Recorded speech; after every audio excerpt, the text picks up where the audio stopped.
하나님 감사합니다. 오늘도 저희에게 또 다른 시간을 허락하시고 우리에게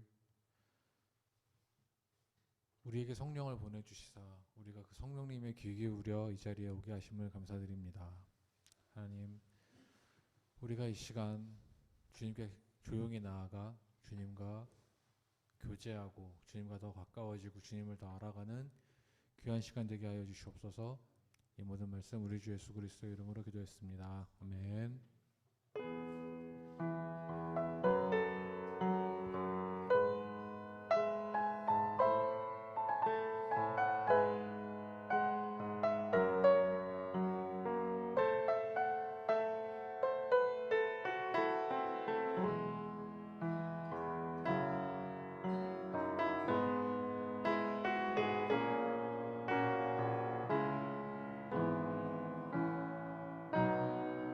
내 마음속 전부를 다 아시는 주님, 내 마음속 전부를 다 아시는 주님, 나 당신께 숨길 것 하나 없네.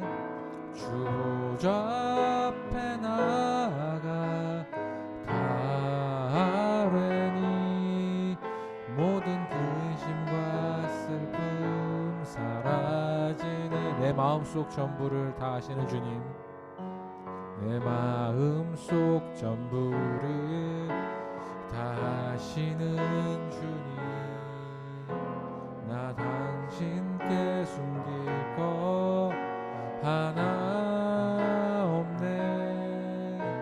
주 보좌 앞에 나아가 다 아뢰니 모든 근심과 슬픔 사라지네. 내 마음속 전부를, 내 마음속 전부를 다 아시는 주님, 나 당신께 숨길 것 하나 없네. 보좌 앞에 나아가 다 아뢰니 모든 근심과 슬픔 사라지네. 주 내 맘에 계시고 주 내 맘에 계시고 늘 주 안에 늘 거하니 이 놀라운 사랑, 그 사랑 앞에 나 나아가 목소리로 더 찬양.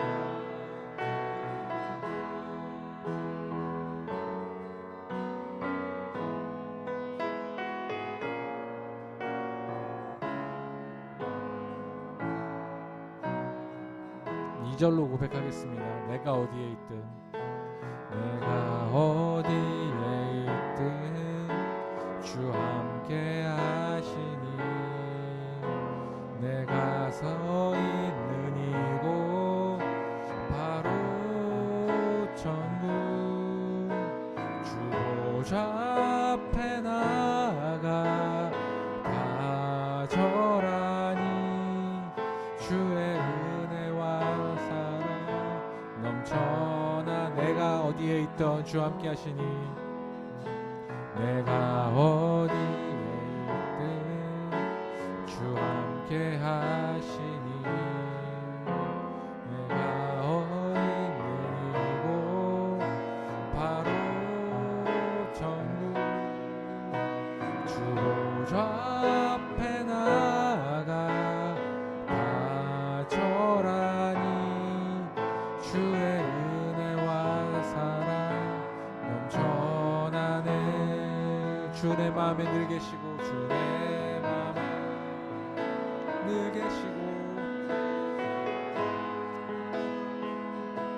나 주 안에 늘 거하니 이 놀라운 사랑, 그 사랑 앞에 나 나아가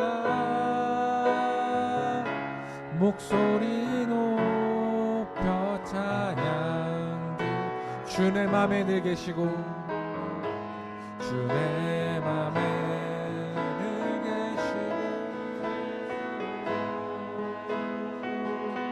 늘 주 안에 거하니 이 놀라운 사랑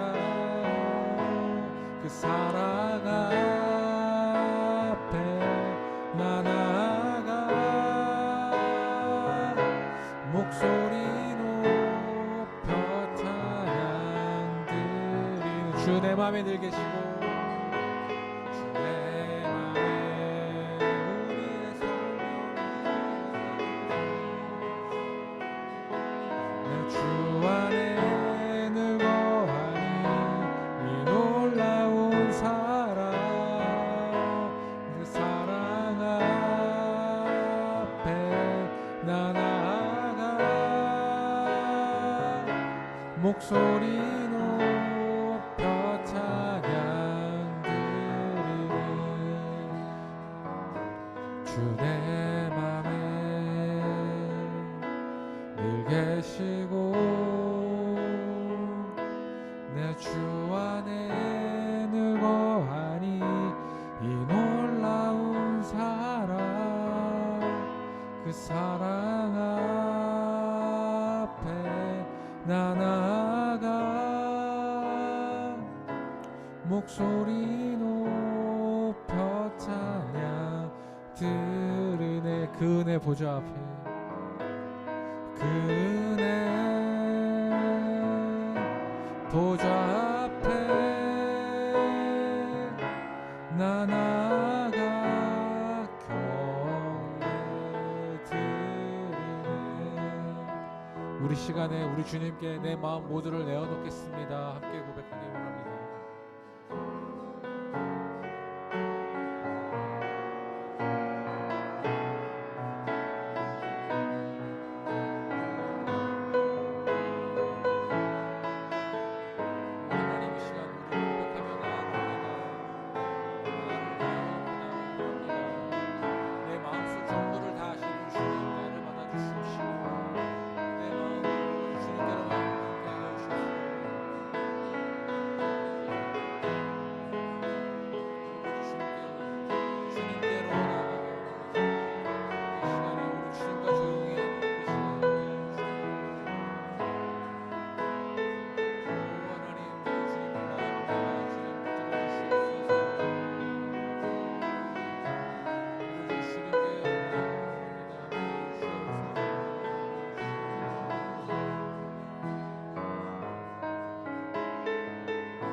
이 모든 말씀 우리 주 예수 그리스도 이름으로 기도했습니다.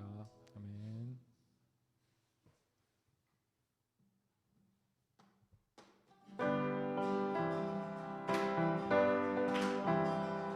주님 한 분만으로 나는 만족해 나의 모든 것 대신 주님 찬양해 나의 영원한 생명 대신 예수님 목소리 높여 찬양해 주님 한 분만으로 나는 만족해 주님 한 분만으로 나는 만족해 나의 모든 것 대신 주님 찬양해 나의 영원한 생명 대신 예수님 목소리 높여 찬양해 주님 한 분만으로 나는 만족해 주님 한 분만으로 나는 만족해 나의 모든 것 대신 주님 찬양해 나의 영원한 생명 대신 예수님 목소리 높여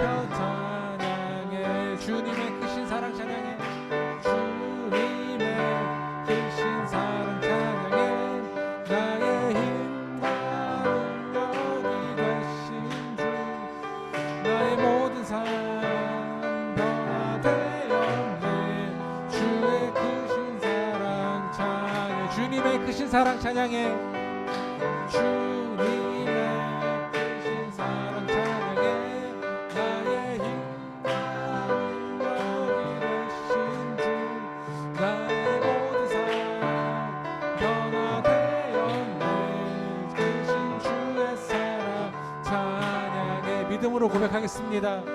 주님 한 분만으로 나는 만족해. 나의 모든 것 대신 주님 찬양해. 나의 영원한 생명 되신 예수님 목소리 높여 찬양해. 주님 한 분만으로, 주님 한 분만으로 나는 만족해. 나의 모든 것 대신 주님 찬양해. 나의 영원한 생명 되신 예수님 목소리 높여 찬양해. 주님의 크신 사랑 찬양해. 나의 힘과 능력이 되신 주, 나의 모든 삶 변화되었네. 크신 주의 사랑. 자, 주님 한 분만으로 나는 만족해. 나는 만족해.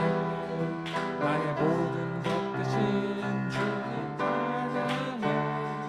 나의 영원한 생명 되신 예수님 목소리 높여 찬. 주님 한 분만으로 나는 만족해. 믿음으로 고백합시다.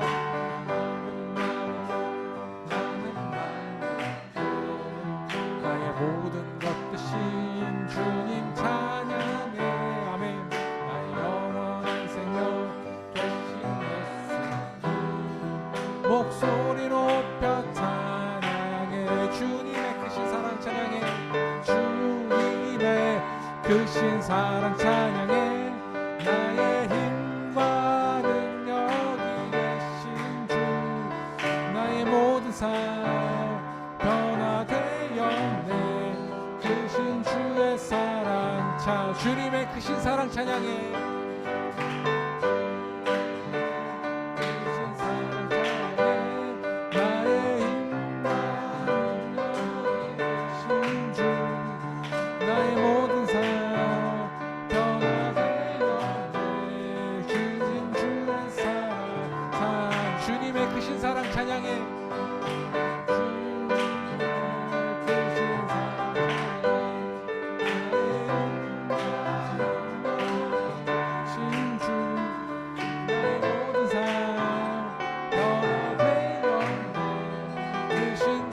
사랑. 자, 크신 주의 사랑 찬양해. 크신 주의 사랑 찬양해. 무화과 나무 잎이 바르고 포도 열매가 없으면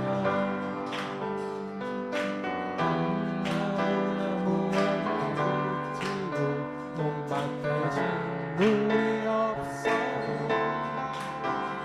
우리의 양떼가 없으며 외양간 송아지 없어도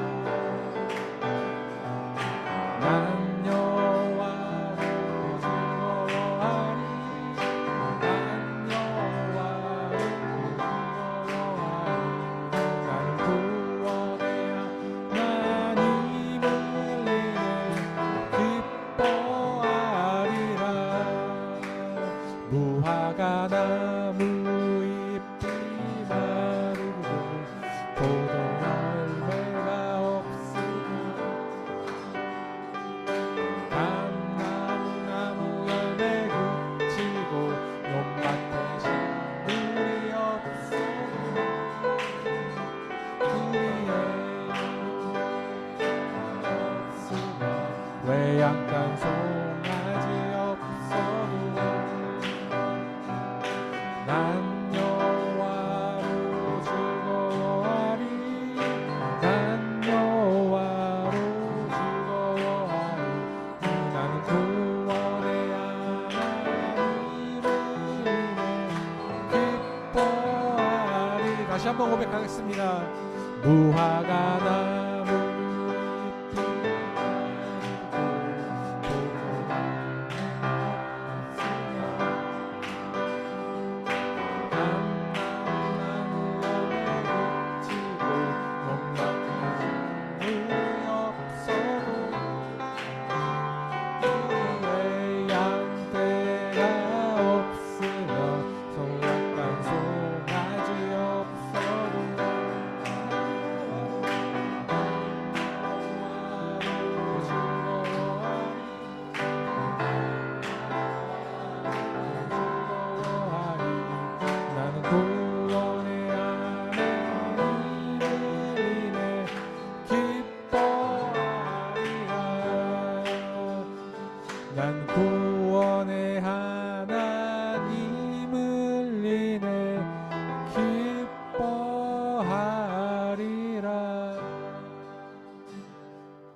것 아니라 은혜였소.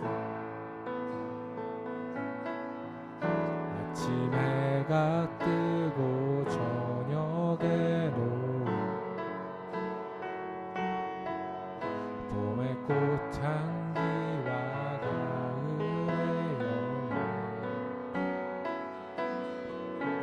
변하는 계절의 모든 순간이 당연한 것 아니라 은혜. 내가 누려왔던 모든 것들이, 내가 누려왔던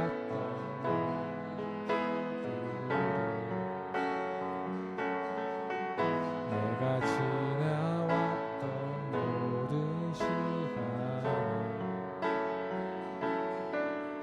내가 걸어왔던 모든 순간이 당연한 것 아니라 은혜였소. 아침 해가 뜨고 저녁에도, 아침 해가 뜨고 저녁에도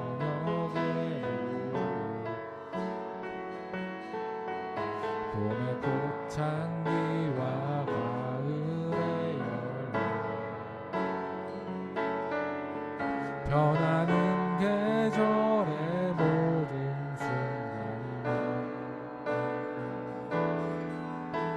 당연한 것 아니라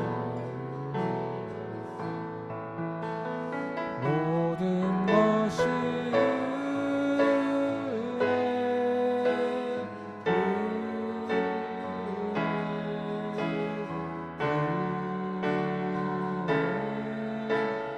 한없는 은혜, 내 삶에 당연한 것 하나도 없었던 것은 모든 것이 은혜였소. 모든 것이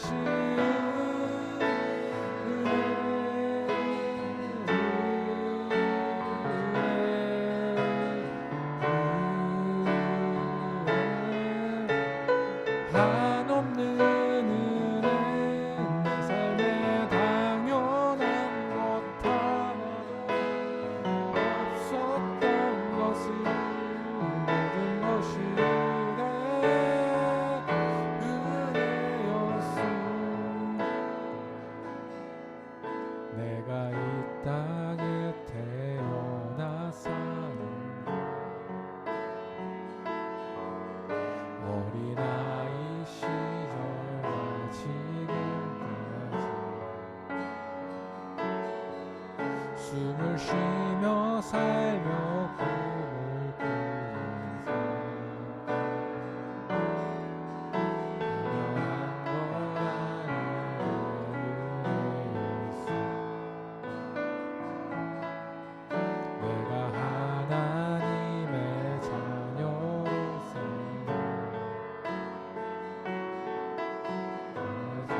찬양하고 예배하는 삶, 복음을 전할 수 있는 축복이 당연한 것 아니.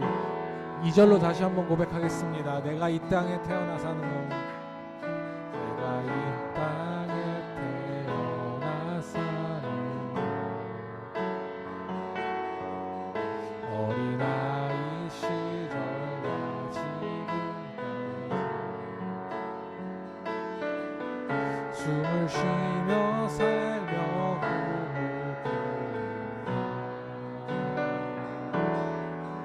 당연한 것 아니라 내가 하나님의 자녀로서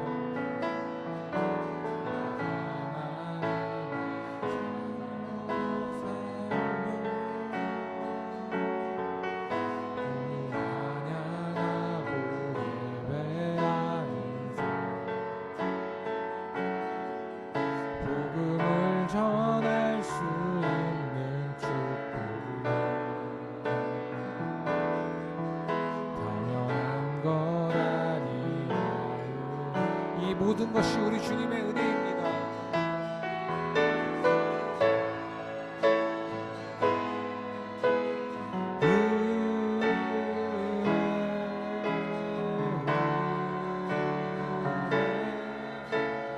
한없는 은혜 내 삶에 당연한 것 하나도 없었던 것은 모든 것이 은혜였소. 모든 것이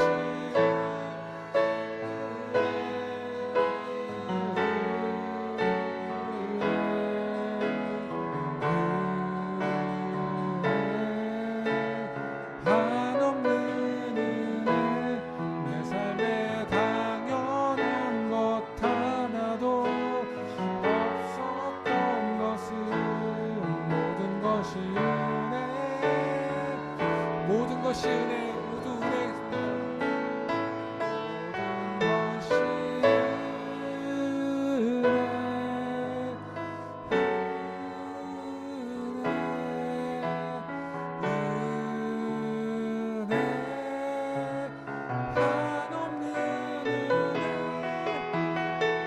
당연한 것 하나도 없었던 것은 모든 것이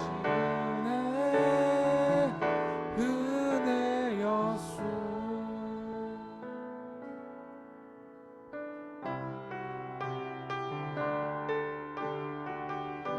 주 나의 모습 보네. 주 나의 모습 보네. 상한 나의 맘 보시네. 주 나의 눈물 안에 홀로 울던 맘 아시네. 주 나의 모습 보네. 주 나의 모습 보네. 상한 나의 맘 보시네. 주 나의 눈물 안에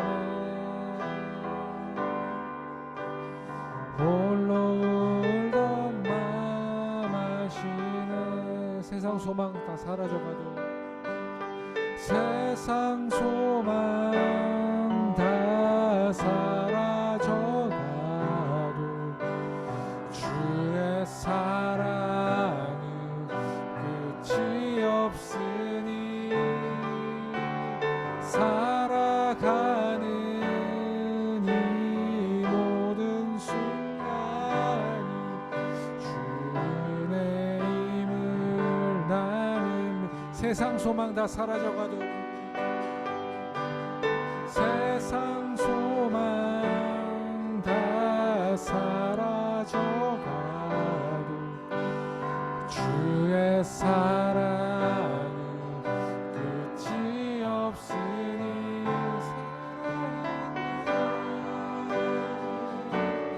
이 모든 순간이 주의 힘을 나는 믿네. 주 사랑 내게 있네.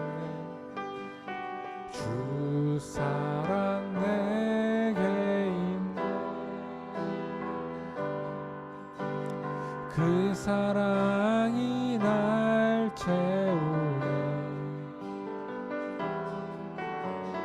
주 내게 있네. 그 은혜로 날 채우네. 주 사랑 내게 있네. 주 사랑 내게 있네. 그 사랑이 날 채우네. 주 내게 있네. 그 은혜로 날 다 사라져가도 세상 소망 다 사라져가도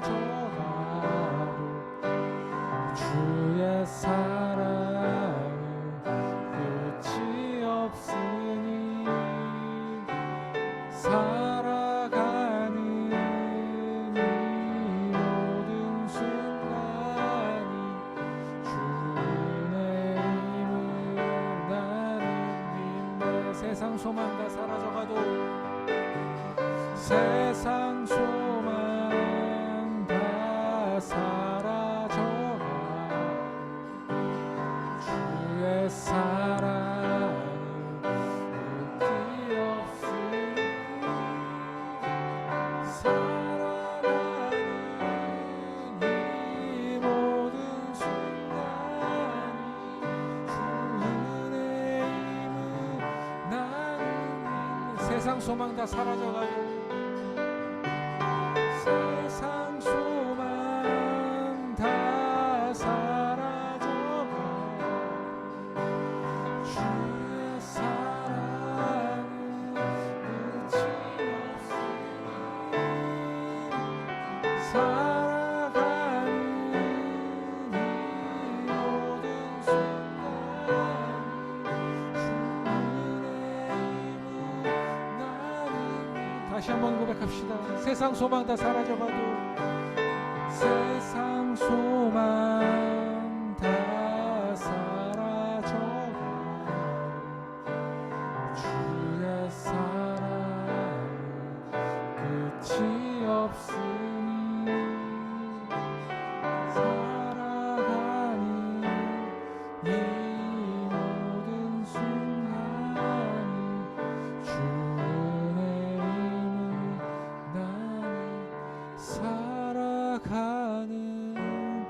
이 모든 순간이 주 은혜의 힘을 나는 믿네. 우리 이 시간에 함께 기도하겠습니다. 이 순간에 이곳에 우리가 있음을, 이 모든 것은 다 주님의 은혜입니다. 우리가 이 순간에 지금 숨쉬고 있음이 주님의 은혜입니다. 이 순간에 우리가 주님의 이끄심에 따라 이곳에 나온 것도 주님의 은혜고 모든 것도 계획하신 것 다 주님의 은혜입니다. 오로지 주님의 은혜에 감사하는 기도를 드리기 원합니다.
사랑과 은혜의 하나님, 지금 이 시간 저희와 함께 계신 줄을 믿습니다. 은혜를 사모하며 이 자리에 나왔사오니 성령 하나님 우리에게 역사해 주시고 놀라운 은혜로 채워 주시옵소서. 하나님 우리에게 가장 필요한 말씀들을 말씀하여 주시고 그 말씀을 통해 우리가 하나님을 배우고 이해하고 경험하고 발견하고 주님께로 더 가까이 나아가는 귀한 시간 역사하여 주시고 하나님의 말씀만이 드러나며 말씀을 방해한 모든 세력들을 물리쳐 주옵소서. 우리 주 예수 그리스도의 이름으로 기도드렸습니다. 아멘. 네, 이렇게 금요 집회 자리에 나오신 여러분들을 주님의 이름으로 축복합니다. 일주일 동안 많이 수고하셨을 텐데 또 이렇게 주님 앞에 나온 여러분들 축복하고요. 하나님께서 귀한 은혜와 위로로 함께 하실 줄을 믿습니다. 저희가 계속해서 이제 누가복음 개요를 하고 있는데요. 성령론에 대해서 이야기를 하고 있죠. 오늘도 역시 마찬가지로 성령에 대해서 이야기를 하려고 하는데 앞에 있는 말씀 우리가 한번 읽고 나누도록 하겠습니다. 요한복음 14장 16절 17절 시작. 내가 아버지께 구하겠다. 그리하면 아버지께서 다른 보혜사를 너희에게 보내셔서 영원히 너희와 함께 계시게 하실 것이다. 그는 진리의 영이시다. 세상은 그를 보지도 못하고 알지도 못하므로 그를 맞아들일 수가 없다. 그러나 너희는 그를 안다. 그것은 그가 너희와 함께 계시고 또 너희 안에 계실 것이기 때문이다. 아멘. 우리가 지난 시간에 그 얘기를 했었습니다. 우리가 하나님을 알게 된 것, 믿게 된 것은 우리의 어떤 노력이나 성과가 아니라 성령 하나님의 은혜다. 하나님께서 우리에게 찾아와 주시고 우리를 알게 해주셨기 때문에 우리가 그 성령 하나님을 통해서 하나님을 알게 되었다. 그런 이야기를 했었죠. 오늘은 안다는 것이 무엇인지 한번 이야기를 해보려고 합니다. 그를 안다. 우리가 안다. 하나님을 안다는 것은 무슨 뜻인지 칼 바르트라는 신학자가 있어요. 제가 많이 인용하는 분이시죠. 칼 바트. 네. 칼 바트는 스위스의 신학자인데 독일 부퍼탈 대학에서 활동을 했던 분이시고 제가 지난 시간에 그 얘기했었죠. 그 독일 고백교회 연합 히틀러에 대항해서 반나치 운동을 하다가 붙잡혀갖고 독일에서 쫓겨나신 분이십니다. 이분이 아주 귀한 신학들을 많이 하셨는데 이분이 이제 그 하나님을 안다는 것이 무엇인지를 이제 정의를 해주셨습니다. 성경에는 안다라는 단어가 두 개가 나와요. 하나는 이제 오이다라는 게 나옵니다. 오이다. 두 번째로는 기노스코라는 말이 나와요. 이 두 개가 좀 다른 알미입니다. 오이다는 완전히 지적으로 아는 거예요. 우리가 뭔가를 배워서 아는 것이죠. 이해하는 것. 그리고 기노스코는 경험해서 아는 겁니다. 그래서 기노스코는 주로 이렇게 사람들 사이에 서로 알고 지내는 거를 기노스코라고 표현해요. 오이다는 지적으로 아는 것, 기노스코는 경험적으로 아는 것. 우리가 하나님을 알 때는 이 두 개가 다 필요한 것이죠. 하나님을 지적으로도 알아야 되고 하나님을 경험적으로 알아야 됩니다. 하나님을 지적으로 알기 위해서는 뭐가 필요할까요? 이런 금요 집회 같은 것도 필요하고 말씀 양육이 필요하죠. 우리 교회는 말씀 양육을 하는 교회지 않습니까? 그래서 여러 가지 양육반들이 이제 진행이 되고 있죠. 뭐 말씀시, 말씀삼, 말씀함. 그 외에도 이제 여러 가지가 있는데 그거는 이제 돌아가면서 이렇게 하려고 하고요. 그런 것들 통해서 우리가 하나님을 지식적으로 압니다. 그거는 오이다의 알미예요. 그리고 하나님을 경험적으로 아는 건 어떻게 하는 거냐면 뭔가 이렇게 찬양을 드리거나 기도를 하거나 그럴 때 우리가 어떤 하나님을 경험할 때가 있지 않습니까? 우리가 하나님을 믿게 된 순간 대부분 이렇게 여쭤보면은 수련회 때 뜨겁게 기도하다가 하나님을 만났어요. 그런 경험들 많이 얘기하시잖아요. 그런 건 바로 기노스코의 알미라고 할 수 있어요. 하나님을 경험해서 아는 것이죠. 이 두 개가 다 필요합니다. 그런데 이제 한국교회 신앙인들은 조금 오이다. 그러니까 지식적으로 아는 것보다는 경험적으로 아는 것에 또 좀 더 치중을 하는 거예요. 하는 것 같아요. 그래서 양육이나 이런 성경 공부에 참여하기보다는 어떤 집회나 기도에 참여하는 걸 더 좋아하고 그런 걸 통해서 하나님을 경험하는 분들이 더 많죠. 제가 이제껏 신앙생활을 하면서 여러분들을 만났는데 이제 언제 하나님을 만나셨나요? 물어봤을 때 성경 공부하다 만났다는 분은 제가 보지 못했습니다. 여러분 중에 계신가요? 성경 공부하다가 하나님 만났다? 별로 없죠, 그런 분. 대부분 99.999%는 다 기도원에서 뭐 수련회 갔다 만났다, 찬양 집회하다 만났다 그렇게 얘기를 하죠. 근데 저는요 하나님을 만난 경험이 뭐 여러 번 있는데 가장 먼저 만난 건 중학교 때였어요. 그때는 이제 수련회 때 기도하다 만났죠. 뜨겁게 하나님을 체험하고 정말 하나님의 발등상 앞에서 정말 저의 죄가 드러나고 하나님 너무나 위대하시고 전 너무나 작은 그런 존재였고 하나님 앞에 끊임없이 회개가 나오는 어거스틴과 비슷한 어거스틴이 그 고백록에서 하나님 만난 경험을 했을 때 그는 뱃속에 있을 때 지었던 죄까지 회개했다 그런 말을 했거든요. 어거스틴이라고 아우구스티누스.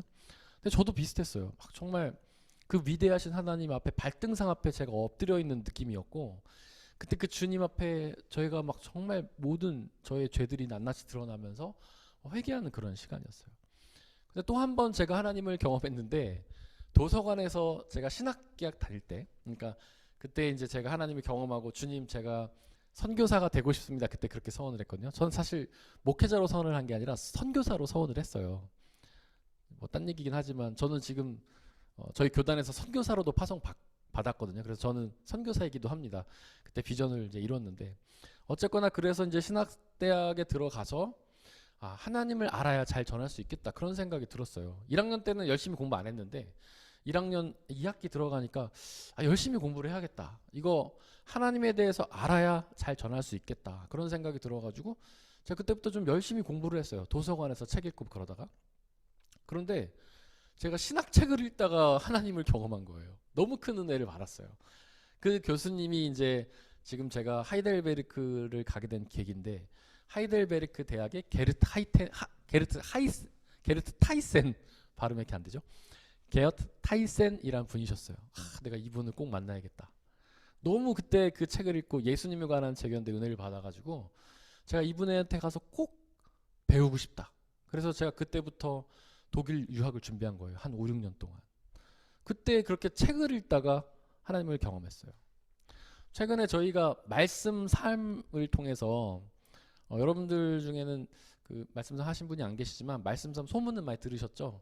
네, 지독한 소문을 들으셨죠? 숙제가 많다는 일주일 한 2주일에 책 한 권씩 읽어야 되는데 그게 뭐 어떤 거는 200페이지 정도로 아주 짧은 책도 있지만 한 700페이지 되는 긴 책도 있거든요. 그걸 2주 안에 막 읽어야 돼요. 그래서 다들 막 힘들어 하시는데 그 중에 이제 C.S. 루이스라는 분의 책을 저희가 여러 권을 읽어요.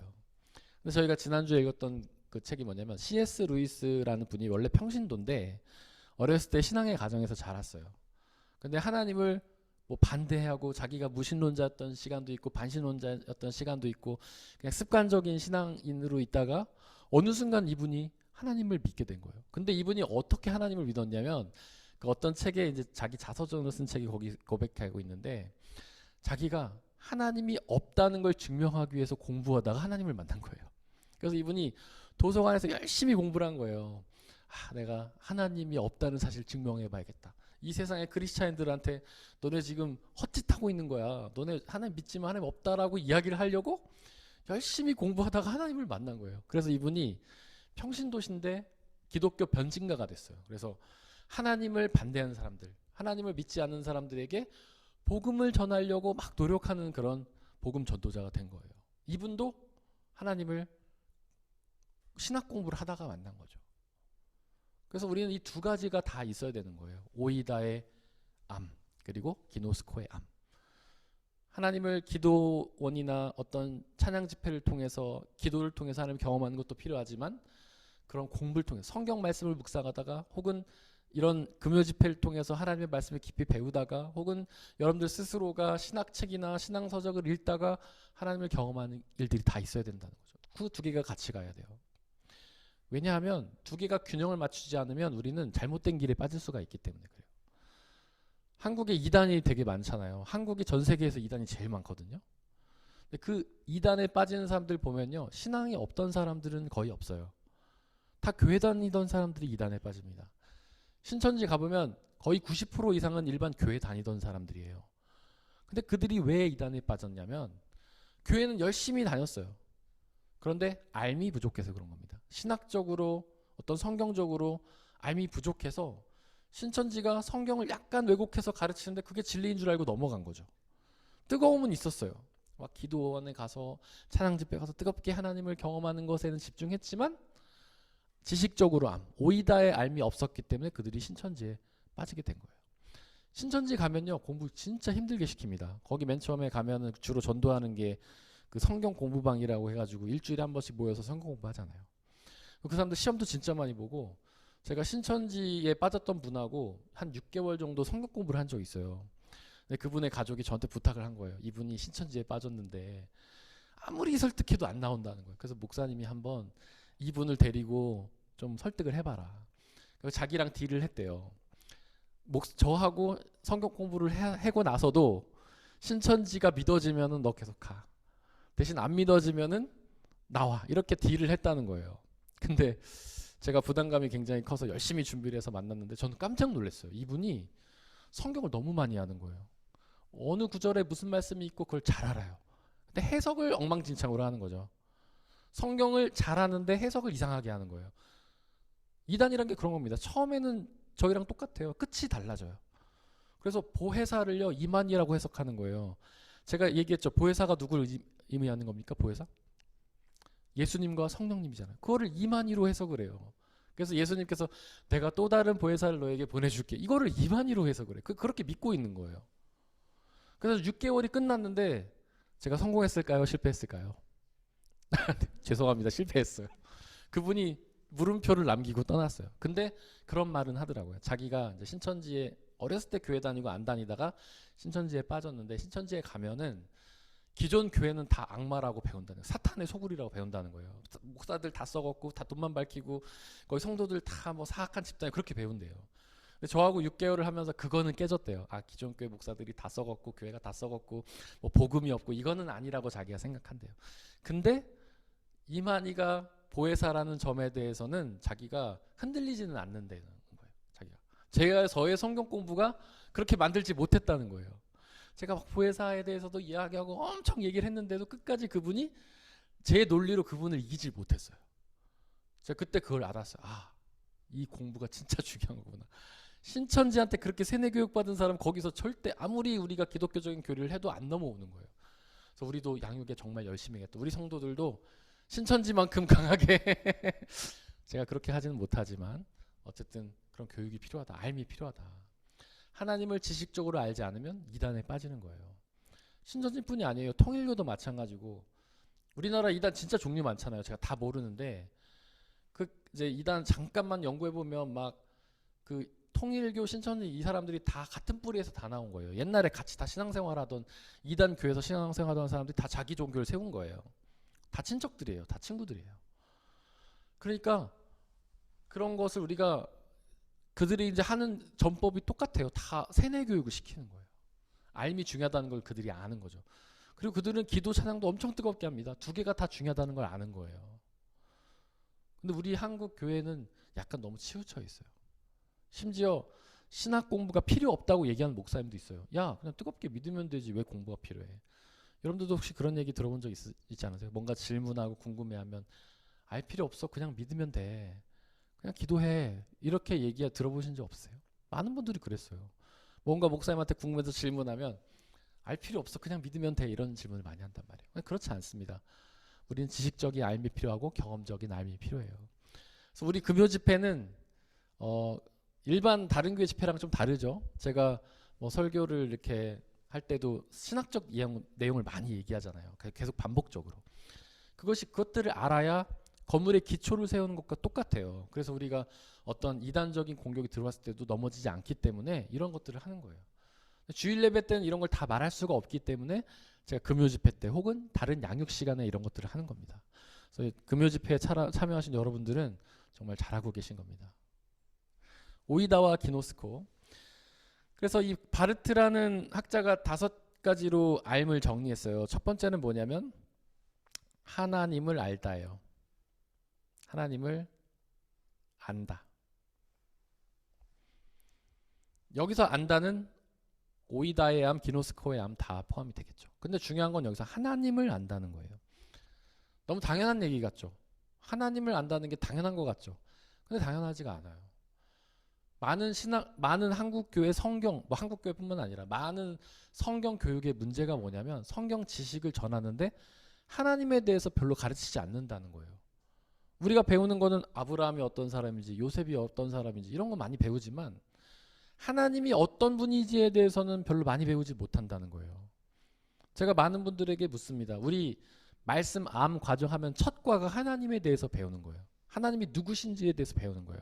그럼 제가 물어보거든요. 모든 양육하시는 분한테 하나님이 누구라고 생각하세요? 그러면 거의 대부분의 성도님들이 가만히 멍한 거예요. 생각해 본 적이 없거든요. 하나님이 어떤 분이신지. 뭐 많이 얘기하는 게 아버지입니다. 그 정도까지 아버지세요. 하나님의 속성이 뭡니까? 하나님의 품성이 뭡니까? 하나님은 어떤 특성을 갖고 계시고 하나님 어떤 일을 하셨습니까? 물어보면 다들 이렇게 기우뚱기우뚱 하는 거죠. 그게 정리가 잘 안 돼 있어요. 하나님이 어떤 분이신지에 대해서. 그런데 우리는요. 하나님을 알아야 돼요. 하나님의 성품이 무엇인지, 하나님이 어떤 일을 하셨는지, 하나님이 왜 우리를 이 땅에 창조하셨고 왜 구원하려고 하시는지, 그래서 하나님을 알아야 되는 겁니다. 두 번째는 배운답니다. 오이다의 알을 의미하는 거죠. 이건 오이다. 뜨겁게 찬양하고 기도하고 은혜 받는 것도 중요하지만 배움의 자리에서 배워야 되는 거죠. 말씀 양육의 자리에서, 혹은 더 나아가서 가능하다면 신학 교육도 기본적으로 받으면 전 좋다고 생각해요. 어떤 이제 제가 되게 존경하는 신학자이면서 목회자가 계시거든요.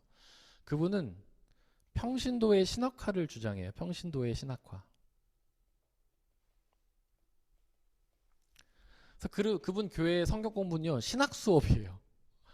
저보다 더 심하게 해요. 저는 그래도 좀 쉽게 여러분들한테 이야기하려고 하고 뭐 재밌는 이야기도 겉들어가는데 그분은 완전 신학 수업이에요. 그분 이렇게 교회에서 성경 공부한 거 영상 유튜브 가끔 올라오시거든요. 그거 보면 그냥 신학교에서 제가 봤던 수업을 거의 그대로 하고 계세요. 거기서 되게 어려운 수준의 신학을 하고 계세요. 그분이 왜 그러냐면 평신도들이 다 신학 교육이 되어 있어야지 올바르게 하나님을 믿을 수도 있고 이단에 빠지지 않는다고 생각해서 그분이 그렇게 하셔요. 근데 저는 이게 쉽지 않은 일 같아요. 신학이라는 게 되게 어렵잖아요. 해보신 분은 다 아시겠지만 저도 신학책 읽었을 때 이해 안 되는 게 되게 많거든요. 근데 그거를 평신도에게 가르친다는 거는 너무 쉽지 않은 일이에요. 그러니까 평신도를 무시해서가 아니라 그 신학을 이해할 수 있는 준비가 돼 있어야 돼요. 언어도 알아야 되고 히브리어, 헬라어도 알아야 되고 철학적인 용어도 알아야 되고 막 그 모든 걸 다 알아야지 이해될 수 있는 개념들을 가르친다는 게 너무 어려운 일이잖아요. 그래서 저는 이걸 반대로 생각했어요. 신학의 평신도화. 신학의 평신도화. 그래서 신학적인 것들을 좀 쉽게 여러분들한테 전하려고 제가 애를 씁니다. 우리 말씀함 과정이 그런 거예요. 평신도 신학 과정이에요. 들어와 보시면 신학을 배울 수 있어요. 물론 제가 최대한 쉽게 설명한다고 해도 잘 안 되는 게 있어요. 그래도 어려운 게 있어요. 그럼에도 불구하고 그런 신학을 여러분들이 아셔야, 그렇게 배워야지 하나님께서 잘 이해할 수 있습니다. 예를 들면 제가 가끔 주일이나 이럴 때 언급하는 거, 죄가 무엇인지, 믿음이 무엇인지, 구원이 무엇인지 이런 얘기 하잖아요. 잘 안 보이시죠? 네, 제가 글씨가 좀 더 크게 써보도록 하겠습니다. 두 번째는 배운다, 오이다고. 어디까지 했겠죠? 네, 그래서 하여튼 배우는 것이 굉장히 중요하다. 여러분들이 우리 교회에 제가 강의를 많이 열고 있으니까 이제 하시기 바라고요. 그 다음에 세 번째는 이해한다예요. 이해한다. 하나님을 이해하는 겁니다. 배우면 이해할 수 있죠. 그냥 머릿속에 지식으로 넣고 마는 게 아니라 이해하는 겁니다. 신학을 이해하기 위해서는요, 좀 여러 가지 작업들이 필요해요. 성경에 있는 단어들도 우리가 배워야 되고 문맥도 알아야 됩니다. 우리가 성경을 큐티라는 걸 하잖아요. 큐티는 그냥 성경을 딱 보고 우리가 그 말씀을 보고 들은 하나님 성령 하나님께 주시는 감동을 나누는 거죠. 그것도 좋아요. 나쁘지 않습니다. 하지만 큐티는 나의 생각 안에 제한돼요. 우리가 알고 있는 지식들을 넘어설 수는 없어요. 우리가 알고 있는 성경의 테두리 안에서만 우리는 이해할 수 있습니다. 근데 이거를 더 많이 배우면, 성경을 배우면 더 많이 이해할 수 있어요. 죄에 대해서 제가 여러분들에게 자주 설명하지만 죄는 하나님을 믿지 않는 거잖아요. 그리고 나 자신을 믿는 게 죄죠. 근데 그거에 대해서 모르면 성경 읽을 때 도덕적인 죄를 지으면 죽는다는 얘기인가? 이렇게 이해할 수 있잖아요. 그러면 그것에 맞는 큐티만 할 수밖에 없거든요. 근데 죄에 대해서 신학적인 정리가 돼 있으면 훨씬 폭넓은 이해를 할 수가 있죠. 죄뿐만 아니라 다른 것 다 마찬가지예요. 뭐 영광이라든지 구원이라든지 거룩함이라든지 성경에 있는 모든 단어들에 대해서 좀 더 이해하면 우리가 좀 더 배우면 성경을 잘 이해할 수 있죠. 그래서 성경은 이해해야 한다. 하나님에 대해서 이해해야 한다는 거죠. 그 다음에 네 번째로는 발견한답니다. 발견한다. 발견이라는 거는 그동안 몰랐던 것을 아는 게 발견이죠. 알지 못했던 것. 근데 우리는요, 하나님에 대해서 이해할 때 나의 생각 안에서만 하나님을 이해해요. 어쩔 수 없죠. 우리가 아는 만큼 하나님을 이해하는 거예요. 그런 말도 있잖아요. 아는 만큼 깨닫는단가요? 갑자기 뒤에가 생각이 안 나네요. 하나님에 대해서 아는 만큼 우린 이해할 수 있어요. 그거를 넘어서는 걸 발견할 수가 없어요. 근데 우리가 성경에 대해서 좀 더 깊이 배우면, 성경에 대해서 폭넓게 이해하면 그동안 내가 생각했던 하나님을 초월하는 하나님을 발견하게 돼요. 내가 규정해 놓은 하나님을 넘어서는 하나님에 대해서 우리가 발견하게 되는 거예요. 그것이 하나님을 아는 거예요. 우리가 이렇게 신앙생활 오래 하다 보면 좀 신앙생활 오래 한 분들이 이제 신앙생활 얼마 하지 못한 분들에게 권면이라는 걸 해주잖아요. 권면을 해줄 때 보면 자신이 그동안 알았던 하나님에 대해서 이야기해 준단 말이에요. 하나님은 이렇게 역사하신다. 자기 스스로도 그렇죠. 어떤 세상을 살아가면서 여러 가지 일을 만났을 때 하나님은 이렇게 역사하실 거야 라는 규정을 갖고 있잖아요, 우리가. 근데 하나님은 그 규정을 넘어서는 분이죠. 여호와 하나님, 규정될 수 없고 모든 것을 규정하시는 분. 그게 여호와라는 뜻이잖아요. 하나님 우리를 넘어서서 일하시는 분이에요. 근데 성경에 대해서 우리가 하나님에 대해서 알면은, 그분에 대해서 배우면 우리가 생각하지 못했던, 그동안 내가 규정하고 가둬뒀던 하나님보다도 넘어서는 하나님을 발견하게 되는 거죠. 하나님이 이렇게도 역사하시는구나. 하나님은 이런 분이시구나. 내가 그동안 미처 깨닫지 못했던 부분이 하나님에게 있구나. 이런 것들을 발견하게 된다는 거예요. 그래서 그것이 하나님을 안다는 거예요. 하나님에 대해서 우리가 생각할 때는 우리의 생각을 열어야 돼요. 나의 규정을 열어야 돼요. 하나님은 우리보다 훨씬 더 넘어서서 생각하는 분이시기 때문에. 다섯 번째로는 경험한다입니다. 경험한다. 우리가 성경을 통해서 배운 하나님을 삶 속에서, 우리의 일상에서 경험하는 겁니다. 어떤 신앙인들은요, 하나님을 아는 건 아는 거고 삶은 삶이에요. 이렇게 좀 분리해 놓은 분이 계시죠. 하나님의 말씀을 우리가 지식적으로는 알지만은 경험하지 못하는 분들이 계세요. 삶 속에서. 그러나 하나님은 살아서 역사하신 하나님 아닙니까? 우리가 알고 있는 하나님, 성경을 통해서 경험한 하나님, 성경을 통해서 배운 하나님, 우리가 삶 속에서 경험하는 거예요. 채우시는 하나님을 우리가 삶 속에서 경험하고, 사랑이신 하나님을 우리가 삶 속에서 경험하고, 우리의 삶과 우리의 신앙이 일치되는 것이죠. 하나님을 안다. 1번. 이거는 오이다와 기노스코의 알을 다 의미하는 것이고, 2번은 오이다를 의미하는 것이고, 3번도 오이다를 의미하는 것이고, 4번은 기노스코, 그리고 5번도 기노스코입니다. 우리가 삶 속에서 하나님에 대해서 배우고 경험하는 것들이 다 필요한 거죠. 칼바르트는 이렇게 5가지를 정리했어요. 근데 제가 여기다 한 개를 더 껴넣습니다. 6번째. 6번째는 뭐냐면 순종한다예요. 아는 것과 순종하는 게 좀 다른 것처럼 보이지만 사실 아는 것은 순종하는 것과 일맥상통하는 거예요. 동전의 양면입니다. 우리가 하나님을 알면 순종하게 된다는 것이죠. 헬라어 야다라는 말이 있거든요. 이게 순종한다는 뜻이에요. 근데 이 야다에는 안다는 뜻도 있어요. 그러니까 헬라어 안다라는 단어는요, 순종한다는 뜻을 포함하고 있는 거예요. 헬라어로 믿음이 피스티오인데, 이 말도 믿음이라는 말인데 순종이라는 뜻을 포함하고 있어요. 믿음은 곧 순종이라는 거죠. 하나님을 아는 것은 하나님에게 순종하는 거예요. 우리가 성경을 통해서, 성경 공부를 통해서, 이런 시간들을 통해서 하나님에 대해서 알았습니다. 거기서 끝나는 것이 아니라 순종하는 것까지 가는 것이 하나님을 아는 거라는 거죠. 그것이 하나님을 믿는 거라는 거예요. 제가 종종 드는 비유 중에 그런 게 있어요. 의사가 있는데 여러분들이 아파서 이제 병원에 갔어요. 몸이 안 좋아서 병원에 갔어요. 근데 의사가 이제 뭐 진단을 하겠죠. 뭐 피검사도 할 수도 있고, 초음파를 볼 수도 있고, 아니면 뭐 이렇게 심장 박동을 들을 수도 있고, 눈도 이렇게 보겠죠. 그러면서 진단을 내렸어요. 지금 당신은 무슨 병입니다. 그러면 지금 식사를 어떻게 조절하시고, 운동은 몇 시간을 하시고, 약을 뭐를 드세요 했어요. 근데 우리가 그 의사를 잘 믿는다면 그가 하는 처방 그대로 하지 않겠습니까? 근데 믿지 않는다면 전혀 하지 않겠죠. 근데 의사를 처음 본 순간부터 우리는 확신할 수는 없잖아요. 좀 시간이 흐르고 그분하고 어떤 진료도 여러 번 받으면서 그분을 알게 되면 그 믿음도 생기고 그분의 뜻에 의심 없이 따르게 되잖아요. 저와 여러분들이 벌써 안세월이 10년이 넘었잖아요. 그러니까 이제 제가 무슨 말 해도 여러분들이 의심하기보다는 맞겠지라고 생각 더 해주시고 따라주시기도 하잖아요. 근데 이제 신뢰가 없으면 그게 안 되는 거죠.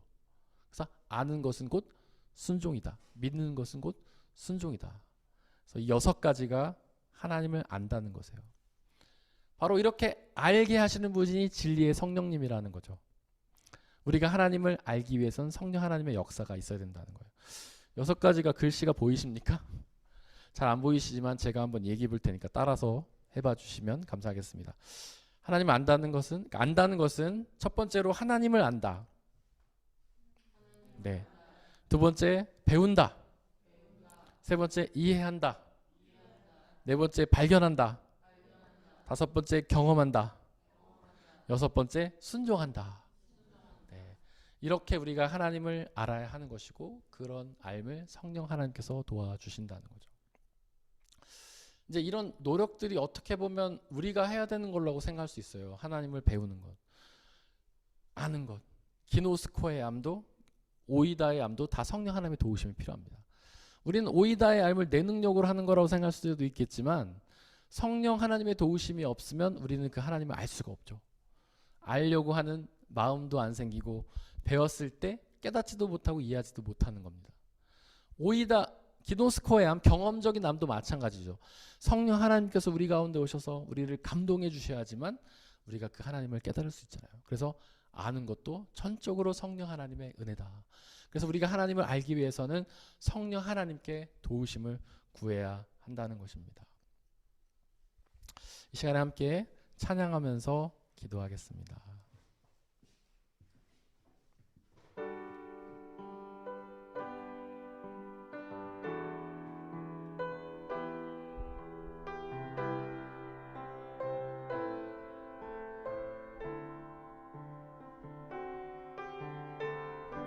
더욱 주님을 알수록 더욱 주님을 알수록 나 더 사랑해 더욱 귀 기울일수록 나 더욱 사랑해 오 예수 주 예수 나 더욱 사랑해 나의 예수 주 예수 나 더욱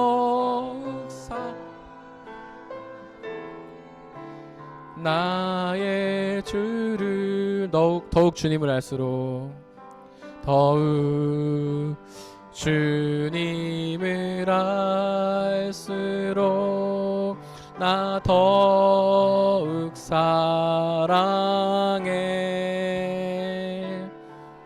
더욱 귀 기울일수록 나 더욱 사랑해 오 예수 주 예수 나 더욱 사랑해 나의 예수 주 예수 나 더욱 사랑해 나의 주를 이 시간 함께 기도하기 원합니다. 진리의 영이신 성령 하나님 우리에게 오셔서 하나님을 알리시고 하나님을 알게 해달라고 기도하시길 원합니다.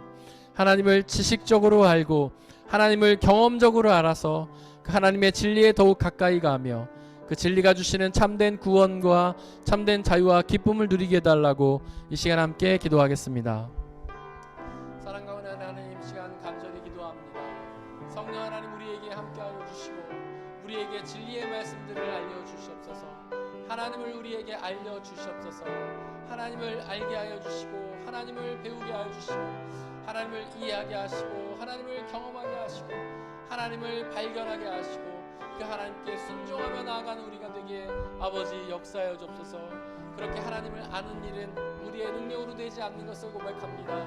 전능하신 성령 하나님께서만 우리에게 함께 하셔야 우리가 그렇게 하나님을 알고 나갈 수 있는 줄 믿사오니 하나님 우리에게 함께하여 주시고 그 성령 하나님을 온전히 깨닫고 믿고 의지하여서 성령 하나님이 주시는 구원의 은혜 참된 자유와 기쁨을 누리게 아버지 역사하여 주옵소서. 우리가 주님을 아는 일에 더욱 열심을 내게 하여 주시고 우리가 주님을 아는 일에 더욱 소망을 품게 하여 주시고 날마다 배움의 자리에 나아가 주님의 말씀을 깨달아 알고 주님 앞에 나아가 주님의 말씀이 주시는 영원한 생명과 구원과 참된 능력을 바르며 나아갈 수 있게 아버지 역사해 주옵소서. 하나님을 더 깨달아 알게 하시고 하나님을 배우게 하시고 아버지 하나님을 더욱 의지하며 나가서 주님이 주시는 참된 구원과 성령 하나님의 와 기쁨과 잘 누릴 수 있게 아버지 역사해 주옵소서. 우리의 세상의 삶이 너무나 바쁩니다. 우리가 해야 할 일들이 너무나 많습니다. 우리가 관심 가지고 우리가 좋아하는 것들이 너무나 많습니다. 그런 것들 때문에 하나님을 하는 일에 게으리하고 있습니다. 주여 우리에게 하나님을 하는 일에 뜨거운 마음을 주시고 아버지 하나님께 더 깊이 나아가 하나님을 배우고 나아갈 수 있는 귀한 시간이 되게 성령 하나님 역사해 주시고 은혜 내려 주시옵소서. 우리가 매일의 삶 속에서 하나님을 더욱 깨달아 알게 하여 주시고 하나님을 배우게 하셔서 주님 주시는 놀라운 구원의 은혜를 경험하고 주님 앞에 나아갈 수 있는 놀라운 은혜가 있게 아버지 역사해 주옵소서. 그 알을 통하여 우리를 변화시키시고 주님 앞에 더욱 가까이 나아가 주님의 구원의 은혜를 받아 누리는 우리가 되게 주여 역사해 주옵소서. 성령 하나님 우리에게 함께해 주시고 하나님을 더욱 바라보고 나가는 우리가 될 수 있게 주여 은혜를 내려주시고 역사하시고 성령 하나님께서 이끌어 주시옵소서. 하나님 아버지 앞에 더욱 가까이 나가는 우리가 되게 주님 도와주시고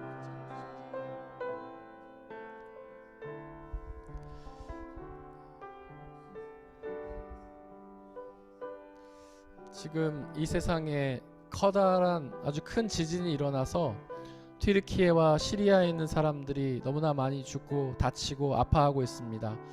성령 하나님께서 그들에게 함께하여 주시사 그들의 아픔을 위로하여 주시고 그들을 치유하고 회복시켜 주시고 그들의 무너진 땅이 얼른 다시금 재건될 수 있도록 성령 하나님께서 그들과 함께 하시며 놀라운 위로를 허락해 달라고 이 시간 함께 기도해 주시고 또한 가지고 오신 기도 제목으로 함께 기도하겠습니다.